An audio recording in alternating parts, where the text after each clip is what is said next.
Upper caste लोग उनको घर नहीं देते थे तो वो झूठ बोलकर घर लेते थे, और जब पता चलता था कि वो दलित हैं तो उनका सामान बाहर फेंक दिया जाता था। लेकिन वो घुसाते नहीं थे, वो चिल्लाते नहीं थे, वो मारपीट नहीं थे करते थे। अगर आप बाबा साहब को मानते हैं तो आपको भी चिल्लाना नहीं चाहिए, मारपीट नहीं करना चाहिए और अपना पेशेंस लूज नहीं करना चाहिए, क्योंकि पब्लिसिटी क्रिएट्स पब्लिसिटी। हम बहुत बहुत धन्यवाद देना चाहते हैं मोदी जी को और उनकी पुलिस को कि उन्होंने हमें पब्लिसिटी दे दी। अब कुछ लोग मुझे मारकर पब्लिसिटी लेना चाहते हैं, लेने दीजिए उनको पब्लिसिटी, क्योंकि ये देश गांधी का देश है। कुछ भी कर लो, गोडसे का मंदिर नहीं बनेगा यहाँ पर, कुछ भी कर लो, ये नहीं होने वाला है। यह देश भगत सिंह का देश है और भगत सिंह कहते हैं कि इनकलाब विचारों के शान पर तेज होगा, जूता और पत्थर मारने से नहीं होगा। इसीलिए मैं उस व्यक्ति से दुखी नहीं हूं जिसने जूता चलाया, मैं उस व्यक्ति से दुखी नहीं हूं जो कल मेरे ऊपर पत्थर मारा, मैं उस व्यक्ति से भी दुखी नहीं हूं जो जेएनयू आकर, इससे भी ज्यादा भीड़ थी और मुझे थप्पड़ मारा, लेकिन जेएनयू के स्टूडेंट्स ने उसको बिठाया, उसको पानी पिलाया, उसको चाय पिलाई और कहा कि किसके कहने पे कर रहे हो? बोला खुद। बोला तब तो छोड़ देते हैं, क्योंकि कुछ दिन के बाद तुमको पता चलेगा कि तुम ये पत्थर खुद पे मार रहे हो, तुम ये जूता खुद पे मार रहे हो, क्योंकि तुमको नहीं मालूम कि इस देश का भविष्य क्या होने जा रहा है। इसीलिए मैं दुखी हूं आप लोगों से। जब भी कोई व्यक्ति आपके बीच आकर इस तरह का माहौल पैदा करे, उसको कुछ मत कहिए। कैमरा में जो लोग यहां लेकर खड़े हैं वो उसका फोटो खींच लेंगे, उसकी आत्मा शांत हो जाएगी और उसकी भक्ति वहीं समाप्त हो जाएगी। इसीलिए आप लोग उतारू मत होइए, और कोई जरूरी नहीं है मीडिया के लोगों को धक्का मुक्का करने का। मीडिया के लोग हमारे साथ हैं, क्योंकि ये लोकतंत्र के चौथे पिलर हैं। वो हमारा रिएक्शन देखना चाहते हैं, देख लीजिए, हमको फर्क नहीं पड़ता, किसी के डरने से मैं डरने वाला नहीं हूं और किसी के झुकाने से मैं झुकने वाला नहीं हूं। इनको लगता है कि यूनिवर्सिटी घुसने से रोक देंगे तो ये रोहित का सवाल उठाना बंद कर देगा। इनको लगता है कि रास्ते चलते हुए पत्थर मार देंगे तो ये हैदराबाद आना बंद कर देगा। इनको लगता है कि सेमिनार में जूता मार देंगे तो बोलना बंद कर देगा। भाई साहब, डरने वाले नहीं हैं, कुछ भी कर लो। बोलने की आजादी को लेकर संघर्ष कर रहे हैं और बोलते रहेंगे, तुम कुछ भी कर लो। दोस्तों, मैं अपनी बात ये कह रहा था कि मुझे तेलुगु नहीं आती, लेकिन तेलुगु का एक शब्द मुझे मालूम है और वो शब्द है गारू, और आप सब लोग हमारे लिए गारू हैं, और आप सभी का मैं जेएनयू एसयू की तरफ से खैर मकदम करता हूं, इस्तकबाल करता हूं, आपको क्रांतिकारी सलाम करता हूं, आपको जय भीम पेश करता हूं। दोस्तों, आज मैं हैदराबाद में खड़ा हूं और इससे पहले भी मैं हैदराबाद आया था। मैं हैदराबाद सेंट्रल यूनिवर्सिटी गया, रोहित के सवाल को लेकर जो ज्वाइंट एक्शन कमेटी के साथी हमारे साथ मौजूद हैं, ये भूख हड़ताल पर थे, इनके साथ हमने 3 दिन बिताया और तय किया कि रोहित की लड़ाई एक यूनिवर्सिटी की लड़ाई नहीं है। ये लड़ाई इस देश के अंदर हजारों साल से चलने वाले छुआछूत को समाप्त कराने की लड़ाई है। ये लड़ाई इस देश के अंदर ऊंच नीच के भेदभाव को खत्म कराने की लड़ाई है। ये लड़ाई हमारी जो पहचान है, उस पहचान को आपस में लड़ाने की लड़ाई के खिलाफ ये लड़ाई है। इसीलिए मैं आपको एक बात कह देना चाहता हूं कि आज चाहे कोई भी हो, चाहे मार्क्सिस्ट हो, अम्बेडकराइट हो, सोशलिस्ट हो, लोहियाइट हो, या फिर अपने आप को मध्यमार्गी सेंटरिस्ट कहने वाले लोग हों, आज तमाम तरीके के लोग अंडर अटैक हैं, क्योंकि इस मुल्क में जमहूरियत पे हमला हो रहा है। और ये बात मैं कोई हवा में नहीं कह रहा हूं। आज से कुछ बुजुर्ग यहां मौजूद हैं। आज से 20 साल पहले कोई अगर आपको कहता कि पानी को बेचेंगे, पानी का धंधा करेंगे, तो आपको लगता ये आदमी पागल हो गया है। पानी भी भला बिकने की चीज है। पानी पर पहले भी सबका हक नहीं था। दलितों को कुएं से पानी नहीं लेने दिया जाता था और नदी में उनके लिए अलग घाट होता था। आज एक नए तरीके का कुआं बन रहा है, आज एक नए तरीके का घाट बन रहा है। और वो क्या है? वो ये है इस बोतल में बिकने वाला पानी। तो जब हम इस देश के अंदर गरीब की बात करते हैं, प्रोलिटारियत की बात करते हैं, तो वो कौन लोग हैं? इस देश में वो लोग दलित हैं, आदिवासी हैं, पिछड़े हैं, मुसलमान हैं, अल्पसंख्यक हैं। यह बात सरकारी आंकड़ा कहता है, यह बात हम नहीं कह रहे हैं। तो चाहे आप मार्क्सिस्ट हो, प्रोलेटेरियत की आजादी चाहते हो, चाहे आप अंबेडकराइट हो, दलितों की आजादी चाहते हो, चाहे आप बिरसा मुंडा को मानने वाले आदिवासी अधिकारों को लेकर लड़ने वाले लोग हो, चाहे आप अल्पसंख्यक अधिकारों को लेकर लड़ने वाले लोग हो, आज हमारी लड़ाई इस नव उदारीकरण के दौर में एकजुट हो गई है। क्योंकि डिग्निटी की लड़ाई, पॉवर्टी के इरिडिकेशन की लड़ाई बनती जा रही है। इसीलिए हम तमाम लोग को जो अपने आप को समझते हैं कि हम ऑप्रेस्ड हैं, हमारा कोई भी कास्ट हो, हमारा कोई भी रिलीजन हो, हमको ऑप्रेसर के खिलाफ एकजुट होना पड़ेगा। और अगर हम एकजुट होंगे तो हम जीतेंगे। और जो सपना है हमारे संविधान का, सबके लिए न्याय को सुनिश्चित करना, सबके लिए बराबरी को सुनिश्चित करना, एक धर्मनिरपेक्ष समाजवादी मुल्क बनाना, यह मुल्क हम बना सकते हैं। बाबा साहब भीमराव अंबेडकर के सपनों को सच कर सकते हैं, भगत सिंह के सपनों का देश बना सकते हैं। इसीलिए जो बात मैं कह रहा हूं, जय भीम लाल सलाम, उसका एक बुनियादी मतलब है।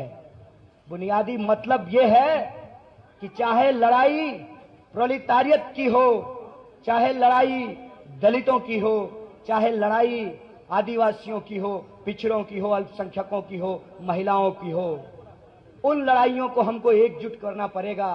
क्योंकि कुछ लोग कहते हैं बीजेपी माइनॉरिटी के खिलाफ है। मैं कहता हूं नहीं, बीजेपी दरअसल मेजॉरिटी के खिलाफ है। क्योंकि माइनॉरिटी में तो वो लोग हैं जो 100 घराने इस मुल्क की 95% संपत्ति को अपने कब्जे में लिए हुए हैं, वो माइनॉरिटी हैं। वो लोग जो 0.5% हैं और जिनके ऊपर बजट का 65% खर्च होता है, वो लोग हैं और उनके पक्ष में वो खड़ा होता है। एक इंसान ने हमको कहा कि आप बार बार मोदी जी के खिलाफ क्यों बोलते हैं? हमने कहा अगर आप प्राइम मिनिस्टर होते और आप अगर विद्यार्थियों के खिलाफ नीति बनाते, आप अगर इस देश के अंदर कमजोर लोगों के खिलाफ नीति बनाते, तो हम आपके खिलाफ बोल रहे होते। हमें व्यक्ति से कोई नफरत नहीं है। इसीलिए यहां बैठकर मैंने मोदी जी के लिए एक शेर लिखा है, वो मैं आपको अर्ज करना चाहता हूं कि आप मेरी गली में आए क्यों, ना उम्मीदी में उम्मीद जगाए क्यों, खुश थे अपनी मुफलिसी में, अच्छे दिन का सपना दिखाए क्यों। अगर हम पूछ रहे हैं आपसे कि हमारा 15 लाख कहां है, तो इसमें मेरा क्या दोष है? आप ही ने कहा था। अगर हम कह रहे हैं कि महंगाई कम नहीं हुई, महंगाई बढ़ जा रही है हर बार सेंसेक्स की उछाल के साथ, तो इसमें मेरा क्या दोष है? आपने कहा था कि भारत एक युवा राष्ट्र है, हम 10 करोड़ रोजगार पैदा करेंगे। तो हम पूछते हैं कि 16 करोड़ लोग सरकारी रजिस्टर में नाम लिखाए हैं, उनको रोजगार कब मिलेगा, अच्छा दिन कब आएगा। हम मोदी जी के खिलाफ नहीं हैं। लोगों ने कहा कि आप पूरे देश के छात्रों को एकजुट कर रहे हैं। हमने कहा तोड़ कौन रहा है कि हमें एकजुट करने की जरूरत पड़ रही है। तो उस आदमी के पास जवाब नहीं था, क्योंकि वो तोड़ने वाले के साथ खड़ा था और आप जोड़ने वाले के साथ खड़े हैं। हम हैदराबाद की एक एक जनता को, तेलंगाना और आंध्र प्रदेश की एक एक जनता को जेएनयू की तरफ से तहे दिल से शुक्रिया अदा करना चाहते हैं कि आप जेएनयू के पक्ष में बोल रहे हैं, आप साथी रोहित के पक्ष में बोल रहे हैं, तो आप जमहूरियत के पक्ष में बोल रहे हैं, सही को सही कहने के पक्ष में बोल रहे हैं और गलत को गलत कहने के पक्ष में बोल रहे हैं। इसीलिए ये बोलना जरूरी है। ये बोलना जरूरी इसलिए है कि हम बोलेंगे नहीं तो हम समझेंगे नहीं, और हम समझेंगे नहीं तो हम एकजुट नहीं होंगे, और हम एकजुट नहीं होंगे तो हम लड़ेंगे नहीं, और हम लड़ेंगे नहीं तो जीतेंगे नहीं। इसीलिए हमको लड़ने की जरूरत है। और एक बात मैं आपको कह दूं कि हम लोग जेएनयू में जय भीम लाल सलाम के साथ एक और नारा लगाते हैं, और वो नारा है जातिवाद का एक जवाब, जय भीम इनकलाब। इस देश के अंदर जातिवाद को खत्म करके ही इनकलाब लाया जा सकता है। इस देश के अंदर महिलाओं के हक की बात करके ही इनकलाब लाया जा सकता है। इस देश के अंदर किसानों मजदूरों के हक की बात करके ही इनकलाब लाया जा सकता है। और इस देश का एक एक कमजोर आदमी जो 99% है, उसके पक्ष में बोल करके ही इनकलाब लाया जा सकता है। इसीलिए दोस्तों, हमारा आपसे अपील है कि ये लाख कोशिश कर लें, हम इनके झांसे में आने वाले नहीं हैं। इन्होंने रोहित के सवाल को भटकाने के लिए कन्हैया को खड़ा कर दिया, और उनको लगा कि इसको अचानक से पब्लिसिटी देकर रोहित के सवाल को भुला देंगे। लेकिन उनको कहां पता था, जेल जाने से पहले भी there was movement for justice for Rohit Vemula, and after coming from the prison, the still fight is justice for Rohit Vemula, and the act should be passed to stop the discrimination in the university campuses. That is Rohit Act. That is Rohit Act. For the Rohit Act, we are committed and we are fighting, and we will do it. We will achieve it. This is our commitment, and you cannot. आप हमें लड़ा नहीं सकते, दो मूर्ति बनाकर हमें भिड़ा नहीं सकते। और हमने अपने साथियों को कहा कि आप टी शर्ट पे हमारा चेहरा मत लगाइए, आप रोहित का चेहरा लगाइए, कन्हैया का चेहरा अपने आप लोगों को दिख जाएगा। क्योंकि लोग जानते हैं कि अगर जेएनयू के ऊपर हमला किया गया है तो उसका एकमात्र कारण था। वो कारण ये था कि इस देश के अंदर हमारी सरकार विकासवादी गुब्बारे में हवा भर रही थी। अचानक से जो अर्थव्यवस्था की कमजोरी है, अंतर्विरोध है, उसने उस विकासवादी गुब्बारे की हवा निकाल दी। तो अब इनको फिर से चुनाव लड़ना है, तो इन्होंने कहा ऐसा करो, लोगों के पास विकासवादी गुब्बारा तो पहुंचा नहीं पाए, राष्ट्रवादी गुब्बारा पहुंचा देते हैं।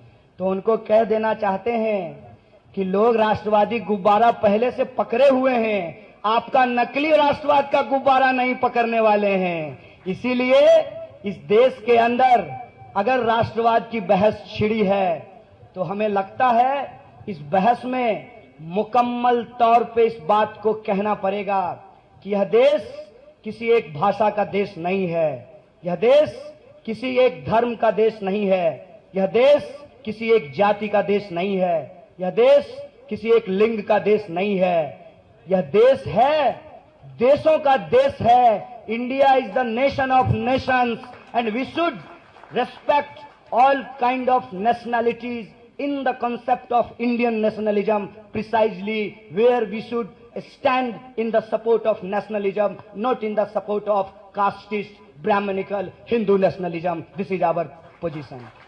दोस्तों, इनके पास एक स्क्रिप्ट है, उस स्क्रिप्ट में ये कुछ कुछ लिखते रहते हैं।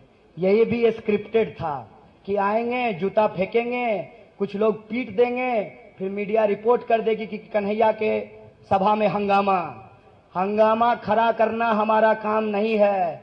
दुष्यंत कहते हैं, सिर्फ हंगामा खड़ा करना मेरा मकसद नहीं, मेरी कोशिश है कि ये सूरत बदलनी चाहिए।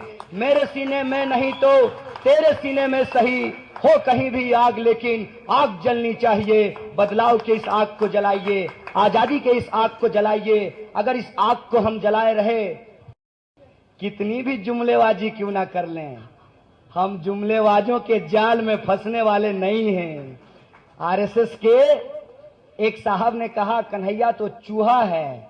हमने कहा, सही कहा साहब, क्योंकि आपके जुमलेबाजों का जाल काटने आया हूं। और चूहा के बारे में यह भी सुन लीजिएगा कि चूहा गणेश जी का सवारी है, तो आप गणेश जी का अपमान कर रहे हैं कि कन्हैया का सम्मान कर रहे हैं, ये तय कर लीजिएगा आप। ये सिंबल का इस्तेमाल करके हम जनता को बांटना चाहते हैं। मैं भी बात करना चाहता हूं इस देश के अंदर एक सिंबल को। वो सिंबल है हमारा तिरंगा झंडा। क्या कहता है हमारा तिरंगा झंडा? उसमें एक पट्टी है केसरिया रंग की, जो बलिदान और बहादुरी का प्रतीक है। हम सम्मान करते हैं उस रंग को, और उर्दू में भी सुर्ख रंग को बहुत बेहतरीन रंग माना गया है। और वो जो रंग है, उस रंग के साथ एक और रंग है, वो है सफेद, जो इस देश के अंदर शांति की अपील का है। इसीलिए हमने कहा कि जूता मारने वाले को पीटिएगा मत। और उसके नीचे एक रंग है, वो हरियाली, हरा रंग, जिस देश के अंदर किसानों का प्रतीक है। और इन तीनों रंगों के ऊपर एक चक्र है, जो चक्र नीले रंग का है, बाबा साहब का रंग है, सामाजिक न्याय का रंग है। और इस देश के अंदर जातिवाद के खिलाफ, ब्राह्मणिकल हिंदुइज्म के खिलाफ बुद्धिज्म का प्रतीक है, शांति और अहिंसा का प्रतीक है। और इस झंडे को ये लोग बाकी तीन चीज उससे गायब कर देना चाहते हैं, और कहते हैं कि उसका पूरा रंग सैफरॉन होगा, पूरा रंग भगवा होगा, और उस शांति के प्रतीक को हटाकर वहां पर ओम लिखा जाएगा।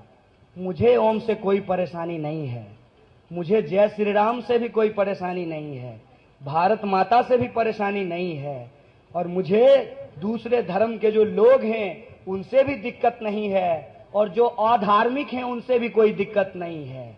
क्योंकि धर्म को नहीं मानना भी आपका लोकतांत्रिक अधिकार है। आप चाहे तो माने, चाहे तो ना माने। लेकिन क्या फर्क है इस भगवा झंडा को राष्ट्रीय ध्वज बनाने में और उसके ऊपर ओम लगाने में?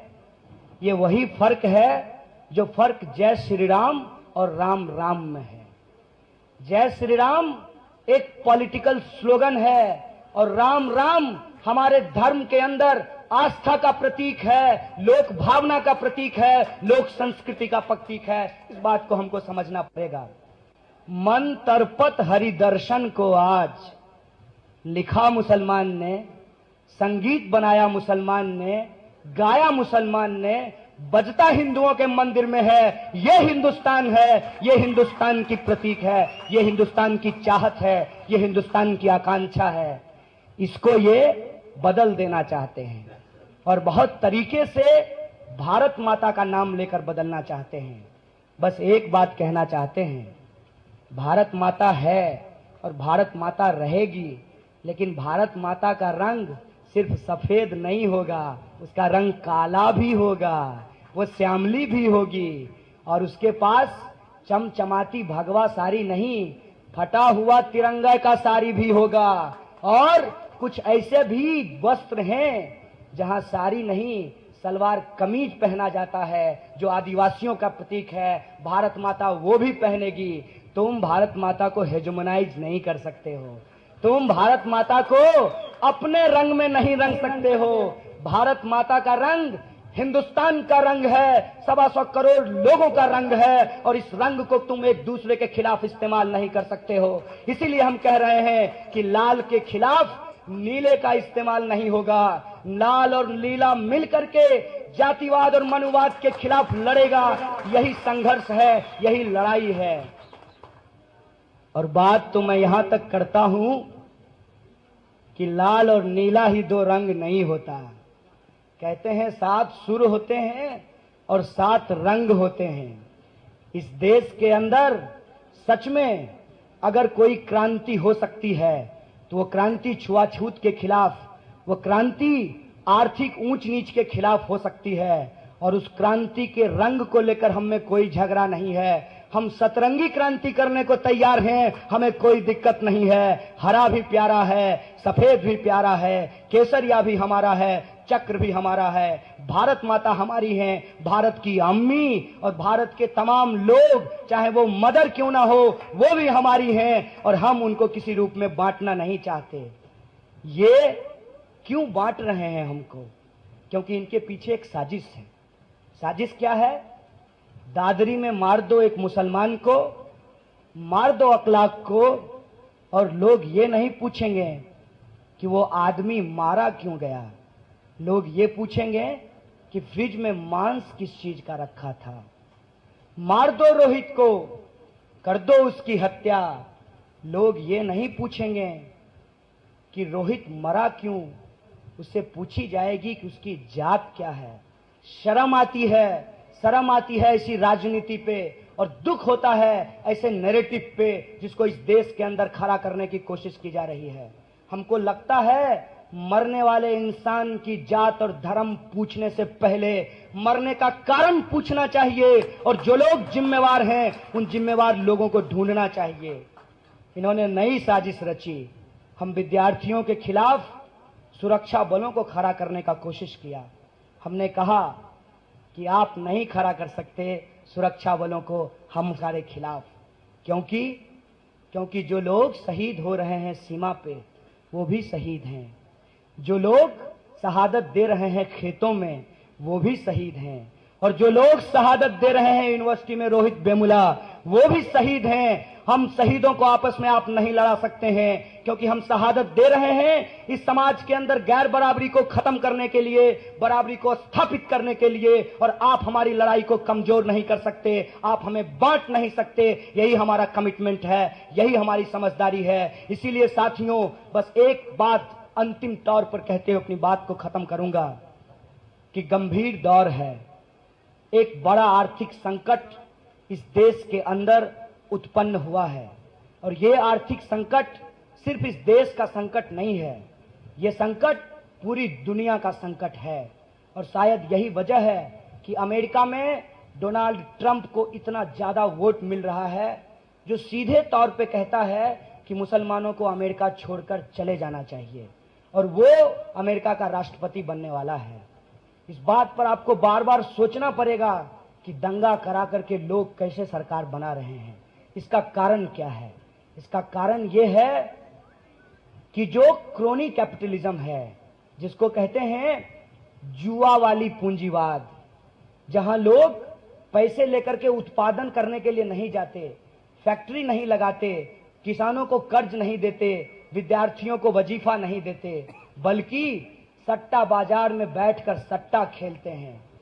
उस क्रोनी कैपिटलिज्म के चलते जो क्राइसिस पैदा हुआ है, उस क्राइसिस के चलते पूरी दुनिया में एक फासिस्ट सरकारें बन करके आ रही है, और भारत में ये संकट दुगना हो जाता है, क्योंकि भारत एक डाइवर्स कंट्री है। यहाँ पर लोगों को आपस में लड़ा देना बहुत आसान है। इसीलिए बार बार हम मिनिमम यूनिटी की बात कर रहे हैं कि अगर हमको इस क्रोनिक कैपिटलिज्म के लूट से इस देश को बचाना है तो अपनी मिनिमम यूनिटी बनानी पड़ेगी, और जो प्रोडक्टिव कैपिटल है उस प्रोडक्टिव कैपिटल के पक्ष में हमको बोलना पड़ेगा, क्योंकि वही प्रोडक्टिव कैपिटल अगर प्रोडक्शन करेगा तो रोजगार जनरेट होगा, शिक्षा जनरेट होगा, तभी इस देश के अंदर जो विभाजन के आधार पर होने वाली राजनीति है उसको हम खत्म कर सकते हैं, उसको खारिज कर सकते हैं। जब मैं कहता हूं राजनीति की बात तो कुछ लोग कहते हैं कि विद्यार्थी हो, पॉलिटिक्स की बात क्यों करते हो। हमने कहा जो लोग आजकल संसद में बैठकर हमें राजनीति करने से मना कर रहे हैं। पहली और बात तो यह कि वह भी राजनीति से ही वहां तक पहुंचे हैं, और दूसरी बात यह कि इस देश में अगर संकट उत्पन्न हो गया है तो उस संकट को खत्म करने के लिए हम पूछेंगे नहीं कि कौन हमारे साथ आ रहा है, उठाएंगे झंडा, निकल पड़ेंगे आगे, क्योंकि इस देश को बचाने की ये लड़ाई है, ये राजनीति नहीं है। आप अगर हमारे घर पे हमला करेंगे, हमारे पहचान पे हमला करेंगे, क्या कहा साथी रोहित ने? साथी रोहित ने कहा कि किसी भी दलित का पैदा होना एक हादसा है। दलित पैदा होगा लेकिन दलित होकर नहीं मरेगा। रोहित बनेगा लेकिन रोहित मरेगा नहीं, वो लड़ेगा अपने हक के लिए, सामाजिक न्याय के लिए। ये लड़ाई आज हमारे सामने है। और जब समाज में ऐसा संकट है, जब समाज में संकट गहराया है कि हमको वजीफा नहीं मिल रहा, अपना डिग्री कंप्लीट करने के बाद जब हमको नौकरी नहीं मिल रही, तो हम जिम्मेदार आदमी को ढूंढेंगे और उसका लखटकिया कोट पकड़ करके उससे पूछेंगे कि लखटकिया कोट के लिए पैसा है और हमारा वजीफा देने के लिए पैसा नहीं है। नहीं चलेगा, नहीं चलेगा। ये सब्सिडी का पैसा विजय माल्या को दे करके लंदन आप भिजवा दीजिएगा और हमारा पैसा हमको ना दे करके हमको फांसी पे झुला दीजिएगा, ये नहीं चलने वाला है, ये हम नहीं होने देना चाहते हैं। इसीलिए साथियों, आप सबसे अपील करना चाहते हैं कि आज के समय में हमें महामानवों को एक दूसरे के खिलाफ खड़ा करके देखने की बजाय एक दूसरे के साथ खड़ा करके देखने की जरूरत है। हो सकता है कि अम्बेडकरिज्म और मार्क्सिज्म में एक जबरदस्त कॉन्ट्राडिक्शन रहा हो, लेकिन मैंने भी इतिहास पढ़ा है। जिस डांगे के बारे में कहा गया कि उन्होंने कहा कि अंबेडकर को वोट देने के बजाय बैलेट को फेंक देना अच्छा है, उसी डांगे के साथ कामगारों के हड़ताल में हमेशा अंबेडकर शामिल होते थे और उनकी लेबर पार्टी शामिल होती थी। और अंबेडकर ने इस देश के अंदर अगर पार्टी बनाई तो लेबर पार्टी बनाई। This is the basic essence between unity of Marxism and Ambedkarite movement. I want to tell you, Kerala के अंदर जो लेफ्टिस्ट लोग थे खुद को एथिस्ट कहते थे, लेकिन दलितों के मंदिर प्रवेश का आंदोलन चलाए थे। उस आंदोलन के बारे में आप सब लोग जानते होंगे। मैं सिर्फ ये कहना चाहता हूं कि गांधी और अंबेडकर के बीच में भी एक डिबेट रहा होगा, लेकिन अगर आपको गोडसे से लड़ना है तो गांधी का नाम लेना पड़ेगा, वरना ये गांधी छोड़ देंगे और उसका चश्मा अपना लेंगे। हमको पूरा गांधी चाहिए, सिर्फ चश्मा से हम नहीं मानने वाले हैं। चश्मा देकर के तुम हमें ठग नहीं सकते हो। हम तो कहते हैं कि विवेकानंद भी इनके नहीं हैं। पता है क्यों?